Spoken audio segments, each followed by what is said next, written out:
Welcome friends, welcome once again to the channel. And today we are going to talk about one very crucial and relevant topic, which is one of the roadblocks of our dream of having a 5 trillion economy. Since our independence, since last 75 years, when we were even in schools, we have been listening to this term that India is a developing country. And we often wonder that when India is going to become a developed country. But the thing is that in India, and if we compare it with the developed countries, we neglect almost 50% of our workforce, that is our women. In women's contribution to India's GDP is only 17%, which is 40% in China and 35% is global average, and almost 60 to 70% in developed first world countries, European and USA. Again, we have failed to provide basic facilities to women.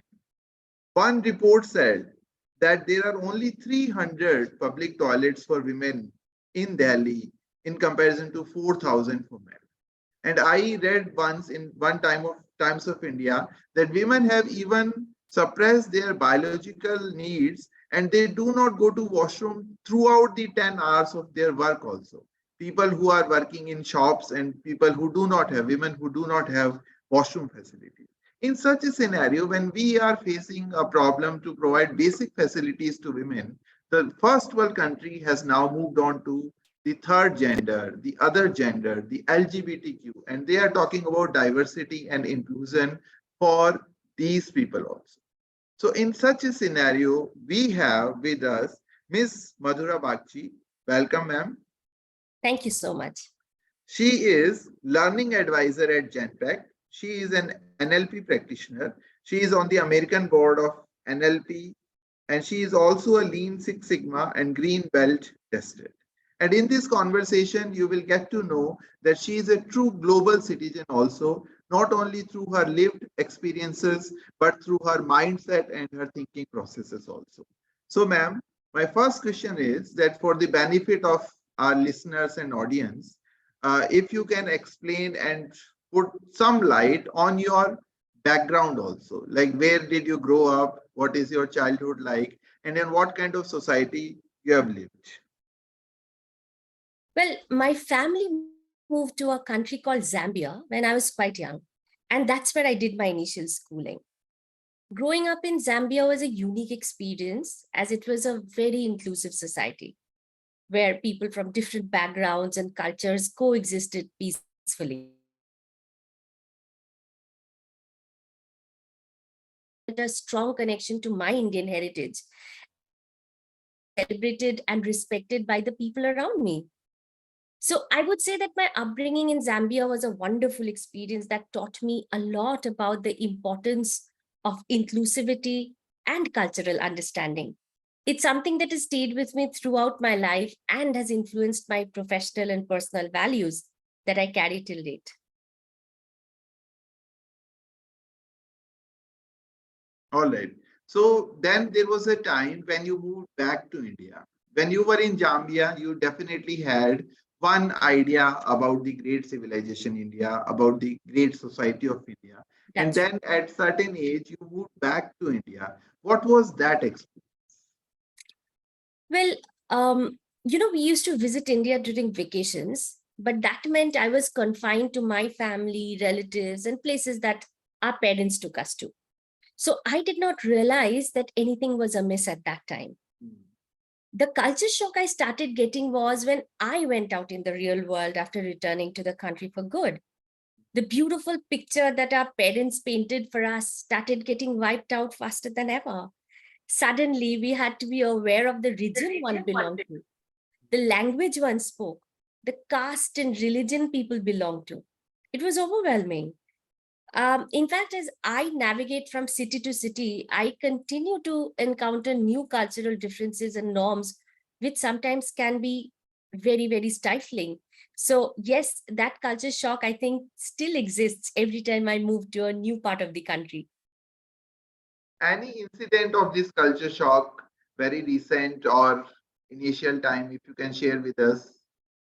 Sure. Like, for example, I come from a very spiritual family, where definitely I'm very proud to be a Hindu, and I absolutely pray and I go to temples and all that, but I'm not very ritualistic, Mm. right? So I remember in last year during a celebration called Tej, I think something that I've never heard of before moving to this part of the country. I happened to visit the temple just like that, because I usually do, sometimes I just drop in just because I enjoy going to the temple. And there were lots of women who were, you know, dressed, like brides, literally, right? Because there was that ritual, which, like I said, which I had no idea about. So I went inside the temple and I was actually stopped by a couple of women who objected to me coming in my jeans and my t-shirt, because they said, don't you know that a married woman on a day like this is supposed to come in a shringar? And I was completely taken aback, because for me, my prayers have nothing to do with the way I dress or the, celebrations that I choose to celebrate or not. So that to me was very, very shocking. And I tried explaining to the lady that I didn't know what Tej is all about. However, I'm full of respect. But she literally was offended that I had come in different attire than, what probably they were wearing. So things like these actually happen in our country in pockets every day, something that we don't get to know about also. Yes, yes. Okay. So this mindset has also been developed when you say that my prayers doesn't have any relationship with the way I am dressing, is also because of your vast education which you have got, right? I From guess. so many global avenues also. So if you can throw some light on that also, and then we will jump into the diversity and inclusion. Sure. Well, can't say I consciously earned my credentials from around the globe. It just happened that I lived in different places at different times of my life, and therefore the culmination. Yes. So to give you a basic understanding about my core competence, which is that of learning and development, I began my L&D journey first as a soft skill trainer for Air Hostess Academy. Okay. I then moved on to Hero Mind Mind as a voice and accent trainer, and then progressed to behavioral training. Subsequently, I realized that this was my calling, and I kept doing various certifications to upskill myself. My goal was to complete NLP, or neuro linguistic programming, which I did, and then I moved into life coaching. So these are just a few examples of the certifications and credentials I've earned from various places from around the world. Each of these experiences has given me a unique perspective and a set of skills that I can apply in my personal and professional life. Yes. I Yes. am currently a learning advisor with Genpact, as you know, where my role is all that I have built myself on. And though it's more strategic in nature now, I can vouch for all the learnings that I've had that Yes. I tend to bring into my role, right? And that apart, I'm also an evangelist for DEI, something that you already are aware of. Yes, yes, yes. All right. So now, on the basis of your family history, your lived experiences, your work experiences, your unique perspectives, can you throw some light on the hidden barriers and biases which organizations and society create, sometimes knowingly, sometimes unknowingly also, so that they are not properly included in workplaces and organizations? So I'll catch on to what you said at the end, right? Unknowingly is actually the biggest reason. Yes. And that's exactly what leads to something called an unconscious bias, right? So many people hold unconscious biases based on gender, race, age, or other factors that can influence their perception of others. This can lead to discrimination against anybody. And of course, women and third gender individuals in the workplace, even if it is unintentional, right? And along with that, lack of representation. So when there are almost no women or third gender Yes. individuals in the positions of leadership or influence within an organization, it can definitely be difficult for others to see these people as capable contributors, right? And this can lead to lack of opportunities or resources, like the resources you were talking about. All this is because of all these hidden biases. Then comes the stereotyping. So there's a typical stereotyping of women and third gender individuals that can lead to assumptions about their abilities, interests, and behaviors that are not based on reality. For example, people can assume that, once a woman becomes a mother, she'll not be as serious at her workplace Yes. because she has to take care of a baby, which is not true at all, Yes. right? So Yes. things like that. So it's important for organizations to be aware of these biases and take steps to address them in order to create a more inclusive and diverse workplace culture, right? So there are various ways to do that. But I would like to let you have your turn before I tell you Yes. what else is Yes. on So my mind. that's absolutely right. That so many times organizations, societies, and people might be doing it unknowingly also, and then there has to be a conscious effort to remove these biases which we might be following unknowingly. So, on the basis of your experience, if you can share some of the progressive practices which organizations are developing or doing. For example, I have read in some newspaper article as well as a research paper also that if there are women on the board of governors, BOGs, women inclusion is there, then the profitability is stable and higher than boards which have only men. You are absolutely correct there, right? And yes, I mean, the good news is that a lot of companies, especially I think in the IT, what helps is, there's a lot more global presence. So therefore, I think it's easier to drive certain things which Yes. may be a little difficult in other sectors as of now, though I don't think it's impossible, right? Like, thank you for holding this talk, because again, like I said, this helps, penetrate a lot of thoughts in other sectors where people are probably not doing enough, right? So organizations are offering a lot of diversity and inclusion training to employees in order to raise awareness of biases and create a more inclusive workplace culture. Now, I cannot say that trainings can eradicate the problem, but it can definitely make people think. And out of every 10 people you're giving the training to, even if two people decide to think about it and do something more, I think that helps, right? So yeah, these kind of trainings have definitely opened up. And if you look at the internet also, LinkedIn also, I see a lot many webinars happening on these kind of things, which means that people are working on awareness, which is a great thing. Next would be something called employee resource groups or allyship, in some companies, where there are these voluntary employees who choose to provide support and advocacy for underrepresented groups at the workplace. So, like I told you, I'm a DEI evangelist. So I'm one of those, right? I'm an ally for third gender. I'm an ally for underrepresented groups.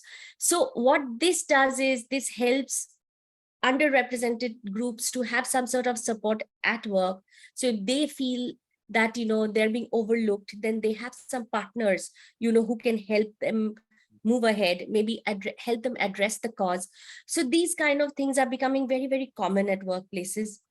Flexible work arrangements, something which is very, very important to address a whole lot of people who are not being able to join the workforce, maybe because of other things. Like, for example, a lot of women may be stuck at home because of caregiving roles. They might have, old parents that they need to look after, or maybe babies also. So, women like these are able to now work because there are a lot of companies who are offering virtual workplace now. So therefore, they're able to, work around their schedule and being able to join the workforce as well. Then inclusive recruitment practices are happening. So a lot of organizations are adopting inclusive practices like blind resume screening, Yes. Yes. diversity hiring goals to ensure that they're attracting and hiring a diverse pool of candidates. This can definitely impact Yes. the numbers in which diverse and inclusive workplace can happen.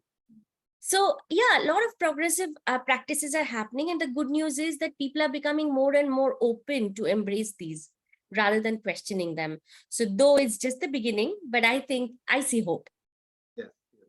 So hopefully, I also see hope there. But time and again, I have listened to conversations and in articles also. People still talk about men's club, glass ceiling, and you were talking about flexible working hours. So that has been definitely accepted in the post-COVID new normal scenario also.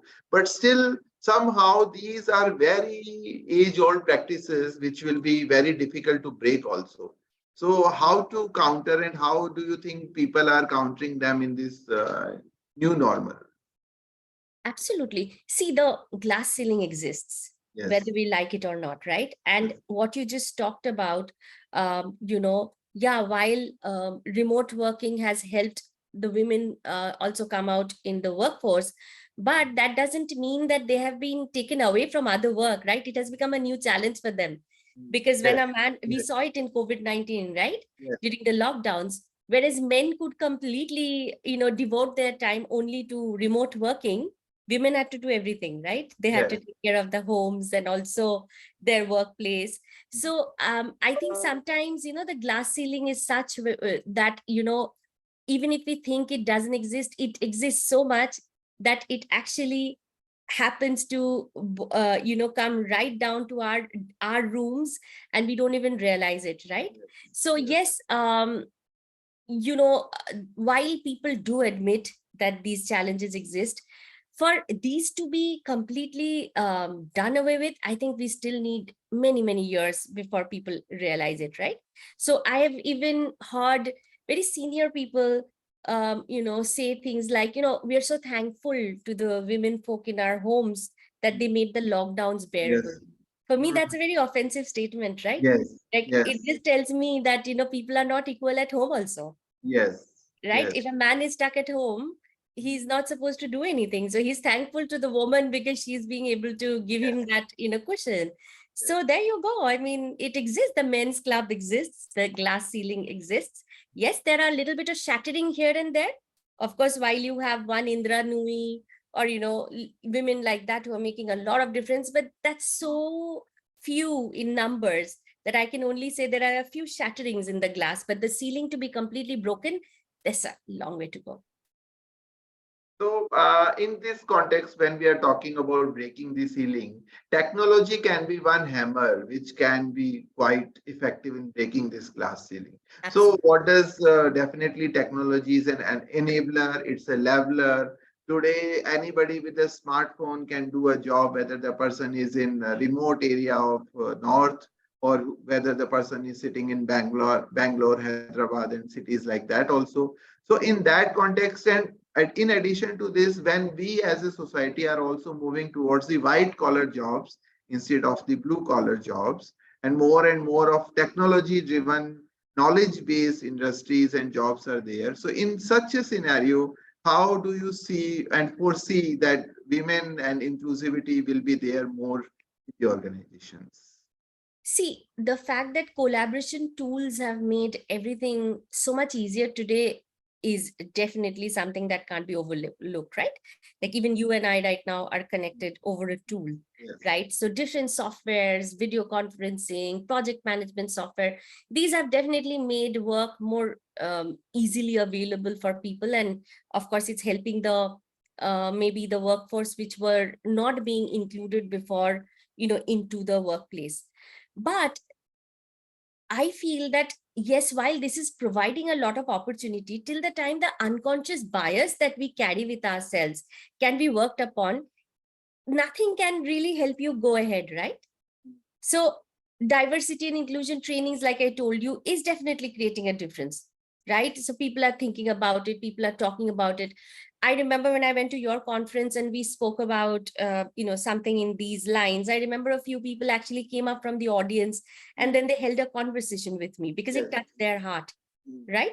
So yes, I feel that, conversing um, in in formats where we can bring in the discomfort right in front of people and question those discomforts and encourage people to talk about what people don't like talking about is the only way forward.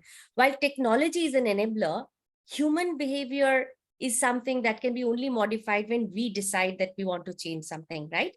So yes, collaboration in terms of technology is helping us in terms of giving us a vehicle, But when it comes to making that awareness go up, I think all of us need to do a lot of work. And when together we keep talking about these things, we start questioning, we have uncomfortable conversations, I think that's when slowly things will really start to shift.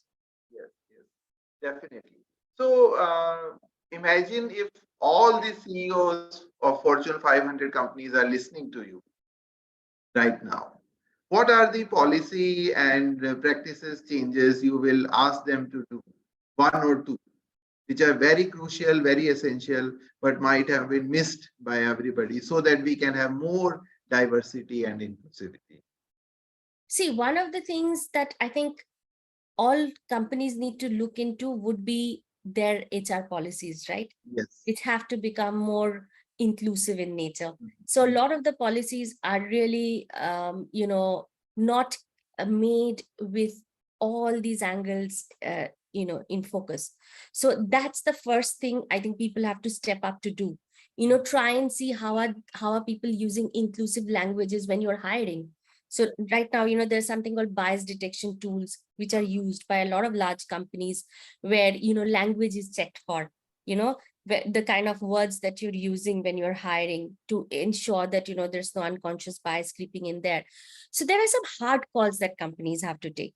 So while soft maneuver is very important, soft maneuver in terms of trainings and all that, there should be some mandates that companies should be doing. So hard calls in terms of the hiring practices they have, maybe think more about the equal pay and benefits. It's a reality that women still get paid a lot lesser than men. Yes. Right. So maybe hard calls on those, that we will not be making any pay differences based on gender, but it will be only on skill. Right. Then enforcing anti-discrimination policies. So while there are there are governing bodies which address a lot of other discomforts that can happen at work, I'm not sure discrimination policies are something that people are really working on yet. So that's something that people need to sit up, and there should be some hard calls about those. Yes. And that apart, of course, the soft maneuvering has to continue, where you're constantly working towards creating a culture of inclusivity. Of course, when we are offering flexible work arrangements, we also have to be flexible in our thoughts. Yes. Right? You have to be more accepting of how many roles this person playing.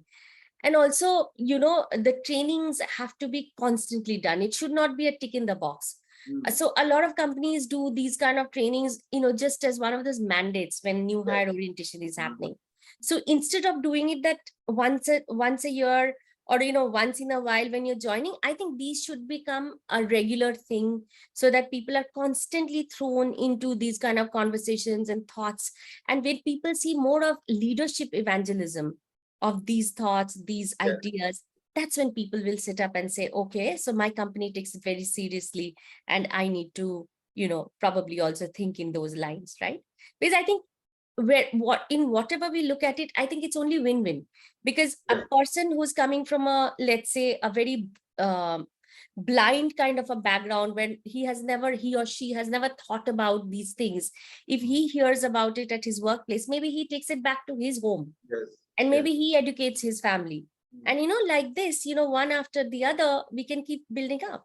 So yes, companies have to start thinking of hard policies, some of the hard steps, something that we are not yet doing. Yes. So hard policies along with soft Maneuvering. initiatives, both of them have to be there. So we started our talk by the independence and India being still a developing country. So 20 years down the line, what kind of society and work culture do you envision in India? Looking at, since you are insider also and you know the kind of policies which are getting implemented at the organizations also. So what do you think will be the future of India in terms of diversity and inclusion 20 years down the line? Well, I do envision a future where workplace will be more flexible and accommodating, with a focus on work-life balance and employee well-being, something that has become something that we're thinking about a lot more since pandemic. So I think if there's one thing I'm thankful to the pandemic about, is this, right? And this also means, that employees would have more options for flexible work arrangements. such as remote work or flexible schedules, which would allow them to balance their work and personal responsibilities. Overall, I believe that a more diverse and inclusive workforce definitely, is going to happen 20 years down the line, because I do see more women stepping up. I do see more young girls thinking differently. They're challenging more people. So that gives me hope. And the more diverse and inclusive workforce we have, it will lead to a more just and prosperous society where everyone has the opportunity to fulfill their potential and contribute to the greater good. So I'm keeping my fingers crossed, and I sincerely hope that's what happens. Yes. On this positive note, we end this conversation here. And definitely, the road to 5 trillion economy or the road to a more prosperous or India being a developed country is when we take care of the 50% of our population also, which is very crucial, which is very important. And at the end of the day, we have to be together to make India progress. So thank you very much. And I hope the audience, the listeners are going to learn and will have a lot of food for thought from this conversation. Thank you very Thank much. you so much for inviting me, and thank you for talking about something so important. And I Yes, think it's academicians like you who can make a bigger difference, because you are with that generation which is going to make a difference in another few years, right?